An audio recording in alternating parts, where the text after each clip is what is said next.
நீங்க யாரு என்ன சாதிக்க போறீங்க? எல்லாம் இருக்குது உங்களுக்கு நேரம் காலம், அவ்வளவுதான் சொல்லுவேன். யார் எனக்கு சாதிக்க போறாங்க? எல்லாருக்குமே இப்ப அவனை கொண்டு உள்ள போற விஷயம் திருப்பி வெளியே வந்து அவன் கூட வாழ்ந்துருவாளா? எதுக்கு வாழுவான்? அதான் கேட்கறேன். வாழுவான். அப்ப அவனை தீர்த்து போட்டு நீ வந்து அடுத்து இன்னொருத்தி தேடணும்னா நான் எதுக்கு நான் போய் தேடணும்? நீங்க என்ன இப்படி சொல்றீங்க? அப்புறம் நீ பேட்டி கொடுக்குற இல்ல, நீ எதுக்கு அப்படி பேட்டி கொடுக்குற? பேட்டி கொடுக்குறது நீ தப்பு இல்ல. நீ நல்ல யோசனை பாரு. கட்டின பொண்டாட்டி வந்து என் புருஷன் அப்படிப்பட்டவன் இல்ல, என் புருஷன் எந்த தப்பும் பண்ணல, என் புருஷன் நல்லவன் அப்படி நீ சொல்லியிருந்தீங்கன்னா 100% நீ நல்லவன் கண்டிப்பா இருந்திருப்ப. என் புருஷன் தப்பு பண்ணிட்டான் அதனாலதான் புடிச்சிட்டு போயிட்டாங்க.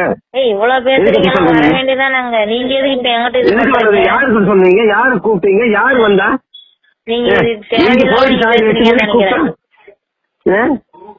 நீங்க தேவையில்லாம இப்ப நீங்க என்னை பேசுறீங்க. எதுக்கு என்னை பேசுறீங்க?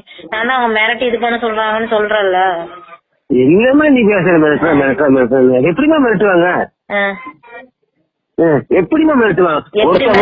மிரட்டவே முடியாது. எப்படி மிரட்ட முடியாதா? இல்லமா மிரட்ட முடியாது. அந்த சாமியார் கொஞ்சம் விபச்சாரம் பண்றேன்னு போட்டாரு. அப்ப நீங்க போய் கேட்க வேண்டியதானே?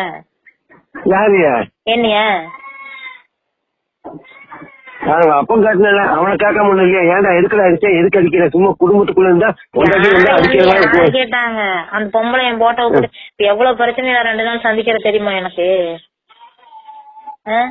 எனக்கு வந்து எனக்கு என்னன்னா நீ அவனை விட்டு கொடுத்துட கூடாதுமா. அவன் புரிதல். நான் வந்து கடைசி வரைக்குமே அவன் காலில் வந்து நான் கெஞ்சினேன். வண்டி ஏற வரைக்குமே நான் கெஞ்சிட்டு தான் உட்காந்துருக்கேன் நானு. அவனை வந்து உள்ள போறது எனக்கு இது கிடையாது, அடுத்தவங்க கூட போறது எனக்கு இது கிடையாது. இவன் சொல்லணும்னு தான் நான் இது பண்றேன். நான் ஏன் சொல்ல மாட்டேங்கிறான்? உனக்கு என்ன அவ்வளவு ஒரு வைராக்கியம்? கடைசி நிமிஷம் வரைக்கும் தெரியுமா? இல்ல கவிதா புடிச்சு இன்னமும் ஏத்துங்க என்ன மாதிரி அவனுக்கு என்ன வீம்பு? ஆமா தப்பா பண்ணிட்டா மன்னிச்சுக்கலான்னு காலையில வந்து போயிட்டே இருக்கிறான். அதை சொல்லுங்க. ஏமா நீ இவ்வளவு தூரம் பண்ணிட்டா, நீ இதை சொல்லுமா, இதை சொல்லுமா, இதை சொல்லுமா, இல்ல நீ உள்ள உட்காருமா, போமா கைதிருக்குள்ள போய் உட்காருமா அப்படின்னு என்னை பிடிச்சி அடிக்கிறாங்க தெரியுமா? சாமி எனக்கு என்னன்னு இப்படி குடுத்துட்டாலே ஏன் இப்படி குடுத்துட்டான் அப்படின்னு எனக்கு அந்த ஒரு கோவம். நேற்று கேட்டுக்கலாம் அப்படின்னு தான் நான் விட்டுட்டேன்.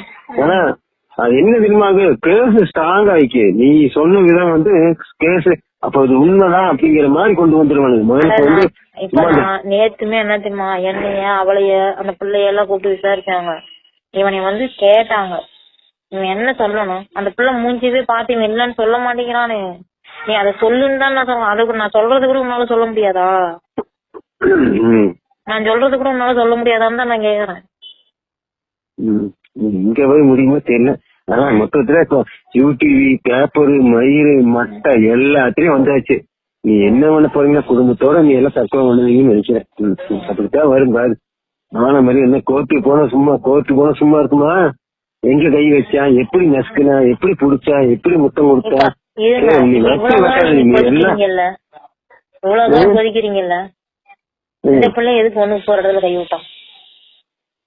அதுதான் நீ நாளைக்கு வரும் பாரு, கோர்ட்ல வரும் பாரு. அப்புறம் அந்த பிள்ளைக்கு நீ கல்யாணம் பண்ணிடுவீங்க. கருமாரி தான் பண்ணணும். பிள்ளைக்கு கருமாரி தான் பண்ணணும். பிள்ளைக்கு கல்யாணம் பண்ண முடியாது, கருமாரி தான் பண்ணணும். ஏன்னு கேட்டீங்கன்னா கோர்ட்ல அத்தனை கேள்வி கேட்பா. படத்துல பாக்குறீங்களா? கை வச்சா, எங்க வச்சா, எப்படி வச்சா உனக்கு எப்படி இருந்தது, இதெல்லாம் கேட்பான் கோர்ட்ல வக்கீல். அன்னைக்கு இருக்குது உங்க பிள்ளைக்கு, அன்னைக்கு இருக்குது உங்க பிள்ளைக்கு. அவனுக்கு ஒண்ணு இல்ல, அவன் வெளியே வந்தா செத்து தொலைறான், வந்தா சூசைட் பண்ணிடுவான். அது ஒண்ணு கண்டிப்பா இல்ல, அவனை சாக வைக்கிறதா. நீ எப்படி இருந்தாலும் வெளியே வந்து செத்து உங்க மலக்கள் இல்ல, மான மரியாதை எல்லாம் குப்பையாக்கி செத்துருன்னு சொல்லிடுவேன். நானே சொல்லிடுவேன். நம்ம அதுல விஷம் வச்சு கொண்டா போடணும் அவனை வச்சு. ஆனா இந்த பிள்ளையோட நிலைமை என்ன? அந்த பிள்ளையோட நாளைக்கு எவ்வளவு கல்யாணம் பண்ணுவாங்க. பேப்பர் நியூஸ், பேப்பர், யூடிவி எல்லாம் வந்துருச்சுன்னா வெளியே வந்துட்டு நாளைக்கு அந்த பிள்ளையோட நிலைமை என்ன? கொஞ்சமாவது யோசனை பண்ணணும். பிள்ளையோட நிலைமை என்ன? அவனுக்கு ஒண்ணும் இல்ல, மயிலாண்டி அவன் சுண்ணி ஆட்டிட்டு கையில குடிச்சு போயிடுவாங்க. அவனுக்கு ஒரு மயிலும் இல்ல. இன்னும் எவ்வளவு பண்ணிருக்கான் தெரியுமா? எவ்வளவோ பண்ணிருப்பான்டா. ஆமாடா, என்ன எவ்வளவோ பண்ணட்டுங்கிறீங்க. என்ன பேட்டி கொடுக்குற பொம்பளை எல்லாம் கூப்பிடுவானா? அவன் ஆம்பளடா, அவன் 1008 இன்னைக்குதான் நீ அவன் தெரிஞ்சா சரிங்கிற. அந்த காலத்துல பெரிய பெரிய ஆளுங்கெல்லாம் பூரா பிரித்தம் பண்ணி தோஞ்சானுங்க. என்ன இவளை வைக்கிறது அவளை வைக்கிறது கூப்பிடுவானா, அக்கா முறையில போய் கூப்பிடுவானா? கர்மா அவன் இன்னும் மனுஷனா மிருகமானு தெரியல. இப்படி பேசிட்டா நீங்க கொந்தளிக்கிறீங்க. என் சித்தி போய் கேட்டிருக்கிறான், என் தங்கச்சி போய் நெஞ்சு என்னதான் மதிக்காதே தெரியல. அவன் மனுஷ ஜென்மமான்னு திருமூட்டி சும்மா இருக்காம எந்திரிச்சு ஆடு மாட்டேது அவனுக்கு. என் முன்னாடி அப்படி பண்ணனா இப்படி பண்ணான்னு போய் ஊர் ஃபுல்லா சொல்லியிருக்கான் இவன். இவன் என்னை பத்தி எதுக்கு போய் சொல்றான்? புறம் முன்னாடி இருக்கிறத போய் எதுக்கு சொல்றான் இவன்? அது வாசம் தான், கஷ்டம் முன்னாடி போய் கேவலப்படுத்த கூடாது. அது வேணும் உண்மைதான். என்ன சொல்றது? இப்ப அவ கூப்பிடாத காரணம் என்ன தெரியுமா? நல்லா கேட்டுக்கா, அவ என்னை கூப்பிடறதே இல்லை. இன்னைக்கு 2 நாளா என்னை கூப்பிடுறது, நான் பிடிச்சி ஏத்து ஏத்திட்டேன் தெரியுமா? அதனால அவனுக்கு என்ன கோவம். இப்ப நீங்க பிடிக்கும் போது அவரும் என்ன பூச்ச. இப்ப நீங்க பேட்டி கொடுத்து திட்டுறீங்க, அது என்னோட தப்புதான். அதாவது என்னை மிரட்டினாங்கன்னு அப்படி பேசினேன். இவன் வந்து என் சித்தியை போய் இது பண்ணிருக்கான், என் தங்கச்சியை போய் இது பண்ணிருக்கான்.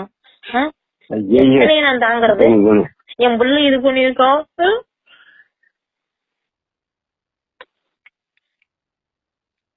எனக்கு எப்படி இருக்கும் இதெல்லாம்?